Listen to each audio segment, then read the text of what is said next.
beza mwe dukomeza kubana umunsi ku munsi kuri YouTube channel yacu amahoro y'Imana bakomeza bane namwe ndabasuhuje ikaze mu kiganiro tuganira amakuru y'imyidagaduro hano iwacu mu Rwanda ndetse n'ibwota Masimbi tuganira amakuru y'imyidagaduro hano iwacu mu Rwanda ndetse n'ibwota Masimbi twege surugacu niye twubaka showbiz nyarwanda iziramo amashyari inzangano gutukana gushyamirana kwangana gusebanya gushyirana hanze ubwambure ndetse n'ibindi byinshi cyane bigenda bivugwa ku mbuga nkoranyambaga.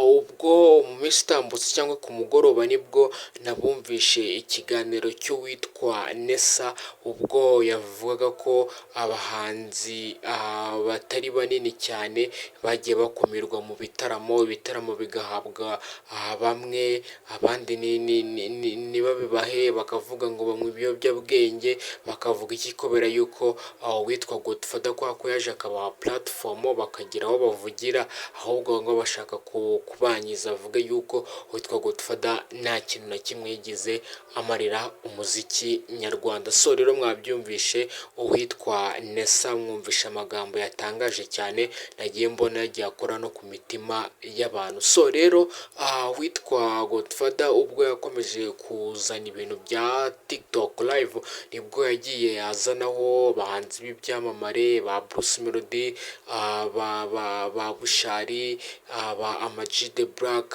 hagiye hazaho n'abandi bahanzi bakomeye cyane muri buka yuko no minsi yatambutse abagiye bavuga yuko abahanzi kujya kuri TikTok live ari ukwicirikisha nyine ari ukwitesha agaciro nyine muri ubwo buryo mu bintu nyine bidafite sanse. Rero nibwo byagiye bivugwa yuko burya TikTok live irafasha kuko abantu benshi bayikoreraho amafaranga abantu benshi bayiboneraho amagift abantu benshi bayiboneraho ibyishimo urukundo ariko abantu benshi bakavuga ati uwitwa Godfather nta kintu na kimwe yigize amarira industry nyarwanda cyangwa uruganda nyarwanda muri rusange. Muri buka yuko mu minsi itambutse byagiye bivugwa no bamwe mu byamamare cyangwa mu bamwe mu ba YouTuber mu bakoresha imbuga nkoranyambaga. Rero ngiye kubumvisha amajwi y'uwitwa ndabumvisha Keza Teriski asobanura uburyo uru ruganda rwuzuyemo koko umwanda rwuzuyemo amashyari rwuzuyemo inzangano ndetse ndaza no kubumvisha Ama-G The Black uburyo avuga ati koko uko kera natwikaga ubu ngubu impano nkaba nyifite kubera iki nkumirwa mu bitaramo kubera iki hasigaye rero ni ukuza kuri live kuri TikTok hanyuma nkiganira n'abafana banjye tukaburesingana tukagenda neza ariko bakavuga yuko hari abandi bantu bari hejuru batishimira yuko nabo bahanzi bakora ibyo ngibyo kubera ko bashaka kubagumisha mu bikari kugira ngo bumvikanishe yuko nta telefoni bagira binywera urumogi basaze. Reka tubyumve muri buno buryo yaba Ama-G The Black ndetse n'uwitwa Keza Teriski. Muri kuvuga nibyo 100% sibyo nimba umuntu agenda ku YouTube agatanga ibiganiro urumva bikabinjiriza amafaranga Stili nawo bikaba bikibinjiriza n'ubu tuvugana hari umuntu ukirenze kimwe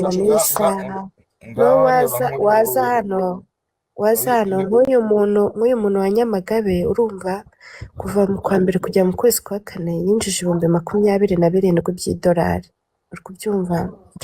Ayo ni amafaranga ku ma YouTube niyo bakora iki nyine ntabwo bishoboka ko ayo mafaranga yakinjira. Uyu muntu wa Nyamagabe ndi kumukeka cye komeza Kamwereke noneho atwereka ay'ukwezi kumwe ay'ukwezi kumwe dusipoze nk'ukwezi kushize yatweretse icyo gihe ko yakoreye 6,000 uri kubyumva. Ni umukobwa wa Nyamagabe yatweretse ko yakoreye 6,000 mu kwezi kumwe sibyo.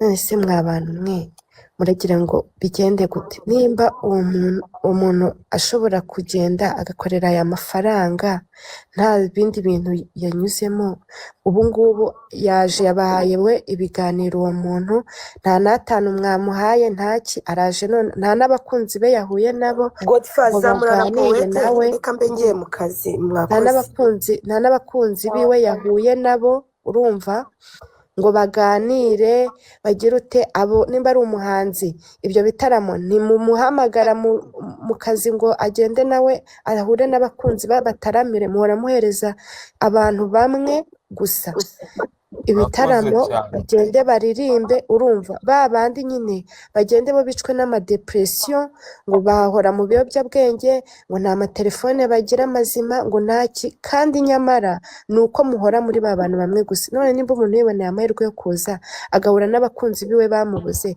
ibihangano byiwe we ubwe agapushinga bikarebwa, akaba yakinjiza aya mafaranga, urumva mu kwezi 6,000 mwe mwinjije angahe? Mu mezi agera kuri 4 akaba yinjije 27,000 by'idolari, mwebwe mwinjije angahe cyangwa mwamuhaye angahe? Ese iyo murebye abo bahanzi baza hano cyangwa abandi bantu baba ari abakinnyi ba filime, abasitari baza hano hantu, tuvuge kwa Godfather, mu myaka byibura tubare 3 cyangwa 5 yashize, mwabahaye akazi kangana gute? Mwabinjirije angahe? Dusipoze urugero, ngiye hano mamaze amezi 6, yego kuri TikTok njye mpamaze amezi 6, sibyo? Ubu ngubu umuntu wamaye akazi ko kwamamaza ni bangahe? Tuvuga urugero, akazi ko gukina filime se ni bangahe? Ese bwo mwari bumpa ngahera? Amajuru sinzi igihe amaze kuri TikTok. Ubaheruka mu bitaramo ryari? Ese igihe aberukiramo mwamuhaye amafaranga angahe?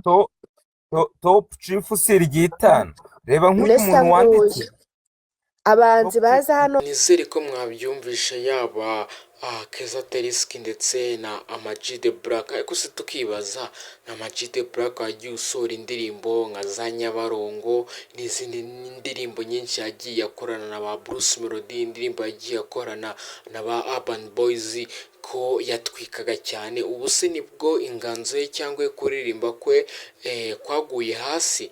Oya, ni kwa kundi nyine ko kuvuga ati uruganda burya rwuzuyemo umwanda, amashyari, kwikunda ndetse no guhutaza buri wese ubonetse. Rero ni nabyo uwitwa mu kiganiro twakoze Nessa yagiye avuga, mureke nyaboneka twubake showbiz, mureke twubake uruganda nyarwanda ruziramo kwangana, kuko niba ibitaramo bigira abo bihabwa abandi ntibabihabwe, kandi bivuze yuko bose bakora umuziki, ese urwo ruganda rwatera imbere gute? None se niba uwitwa Godfather ari kuza agatanga platform, wenda wenda Nessa akizera kuri live akaganira n'abafana bakamuburesinga, akakora n'ayo madolari 500, kubera yuko anabaha n'ibyo biganiro nimunamuhe n'amafaranga. Urumva icyo kintu ari ikibazo. Ariko abantu benshi bakavuga yuko Godfather yaje kwica showbiz, Godfather yaje guharabika, Godfather yaje nyine gutuma ibintu bizamba, bigakomera cyane, kuko muribuka mu minsi itambutse byagiye bivugwa. Se koko nanone nanjye ni ikibazo nyibaza, kuko mubona Godfather yaraje kwica umuziki, kuba avuga ukuri, kuba yarashimuse ikibuga cya TikTok cye, akaza agatwika abantu benshi bakamuyoboka, akazana inkuru za ndani, akavuga ibintu byose bifatika, ariko abantu benshi akavuga ati Godfather aravuga agatuma afungisha abantu. So ni ibintu biba bigenda bivugwa ku mbuga nkoranyambaga. Ariko rero buriya nyamara Godfather afite umumaro cyane. Hose nibaza agahostinga ba Bruce Melody, akaza agahostinga ba Gisa cy'inganzo, ba Nessa, ba Bushari, bakagenda babona amafaranga, abafana babo bagahura bakaburesinga. Urumva ari ikibazo kirimo duhurire muri komenti bino bintu tubiganireho, tuganira amakuru y'imyidagaduro hano iwacu mu Rwanda, ndetse n'ibwo Tamasimbi turi kumwe. Ciao ciao.